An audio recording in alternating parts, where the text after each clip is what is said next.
Conventional physicians are trained to just check a TSH, which is thyroid stimulating hormone, and that's actually a hormone from your brain, from your pituitary gland, talking to your thyroid. It's not even thyroid hormone or how your body's utilizing your thyroid hormones. So functional medicine physicians are trained to check your two types of thyroid hormone, the free and total available thyroid hormones. There's also something called reverse T3, which acts like a bully to T3, and it competes for the receptor spot. So if you have too much reverse T3, you can have a normal amount of active T3 hormone, and it won't be able to send the signals to your cells because that reverse T3 is blocking those sites.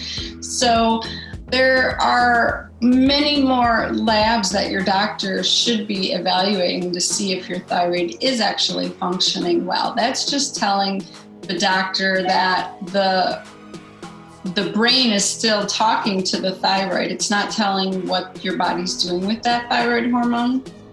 And then on top of that, you could have an autoimmune issue where your body's attacking its own thyroid tissue, and that interferes with its ability to function well. So that comes about with usually the standard American diet, our bad, chronic, stressed out lives. And so you can develop this autoimmune condition. It's guesstimated that 70% of women with hypothyroidism have this problem called Hashimoto's, and that is just not diagnosed because there's no medication for it, right? So doctors don't usually check for it.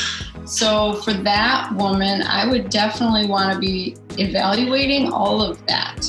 And I would really want to be working on getting inflammation down with an anti-inflammatory diet and using the intermittent fasting, but we might need to switch things up a little bit more. Maybe she's doing dirty keto. Maybe she's, her fats aren't that healthy. Maybe we need to start incorporating more nuts and seeds and salmon and good healthy foods like that.